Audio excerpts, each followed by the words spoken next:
Linus Tech Tips coverage of CES 2014 is brought to you by NCIX.com, your source for great technology, selection, and service, along with Corsair Memory and Western Digital. Hey guys, we're here checking out Bitcoin and ButterFly Labs, and they had something that caught my eye immediately. I'd actually seen a mini press release about this before I came to the booth, and just wasn't sure where they were because there's a little bit of a mix-up, and was really excited when I saw it. So what can you tell me generally about this product? So we have our new Monarch product. It's our 600 gigahash high-capacity ASIC mining card, and it's actually a dual system where you can use it as a PCI Express card, or you can use it outside of your computer as a USB device.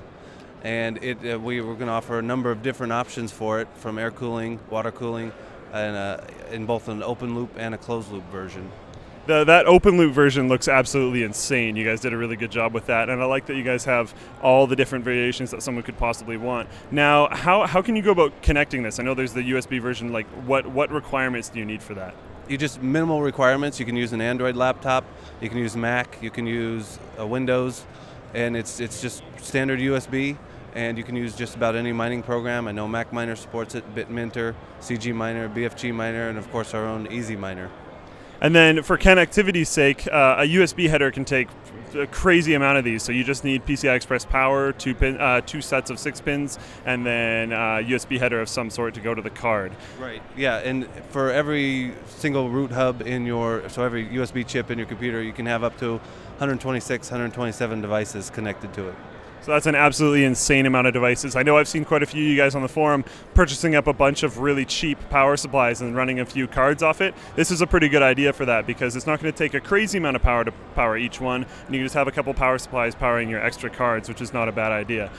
Yeah, each unit actually consumes roughly 350 watts. Yeah, the main I've seen is this, it's a pretty off-brand, about $20, $25, 450-watt power supply that people are buying tons of and running a bunch of cards, so that would be perfect. Very nice, yeah. Now, what can you tell me about this hardware wallet I've seen? So our newest product is called the Bitsafe, and it is a hardware wallet, and it will basically store your private keys securely and never expose them to the host computer. So you could take this hardware wallet out to a public machine, an internet cafe. It may even be compromised and have malware on it. And we're working with some of the wallet manufacturers, such as Blockchain, Armory, that sort of thing. You'll basically be able to send a request to sign a transaction, and it will go to the Bitsafe. The Bitsafe will sign it internally and send it back out. So the private keys will never be exposed, and you'll never have to worry about your Bitcoins being stolen. The future is here. That's freaking cool. You can have a hardware wallet. That's awesome because I've been wondering about how that goes, and it's interesting because every once in a while you hear that someone will lose their wallet. Yes. And it's just like, oh and, god. Well, you also when you first instantiate your wallet, you'll be able to print out a paper backup, store it in your safe. So even if you lose your hardware wallet, you just get a new one and you reload it onto that wallet. It's a really good idea. We've heard a few horror stories about that. So one of the features that we're including with it is actually a solar cell on the back. So you can leave it sitting on your desk or what have you, and it will charge the battery. And the screen is a version of e-ink that is very low power, so it will even operate the screen directly if you are very low on batteries. You can charge it via USB, but as long as you let it sit in the light, it'll charge itself.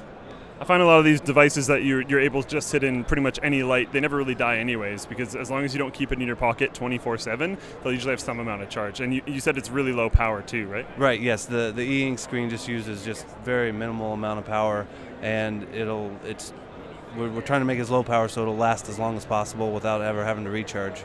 Now, can you explain the different options you have when going through a transaction with this thing? Like, what can it do in terms of transactions? So in addition to being able to plug it into a host computer, the main feature, and probably the main way people will use it, is via the camera that it will have, and you'll be able to scan QR codes with it.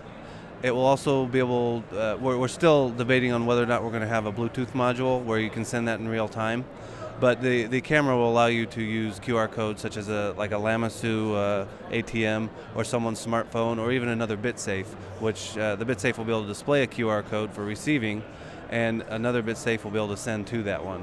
So if you and a customer or a buddy or something had two Bitsafes, you could theoretically just take pictures of each other's QR codes and transfer Bitcoins that way? Yes, absolutely. So if you're out for dinner one night, you'd be like, hey, you owe me quarter Bitcoin. You can send it right there from Bitsafe to Bitsafe. That's awesome. How much would each one of these individual units cost and the hardware wallet? Each card will run, it right now runs $2,100 for the 600 gig of hash. For the 300 gig of hash, I think it's around $1,200. The hardware wallet, we want to make it as cheap as possible, and we keep trying to get the price down, It looks like right now it'll be probably in the $150 range. I would love to get some sort of device, maybe not the Bitsafe itself, but something in the $30 or $40 range, something we're looking at. I don't know if we can do it with, at least with all the features we want, but it's something we definitely want to do. I've got a few people that I know that have more expensive wallets than that, so while it is a little bit up there and I'd like to see around 30, 40 as well, I could see a few people buying it. Thanks for watching our ButterFly Labs video. If you want to see all of our CES 2014 content, be sure to subscribe to Linus Tech Tips. And as always, thank you to our sponsors, NCIX, Corsair, and WD.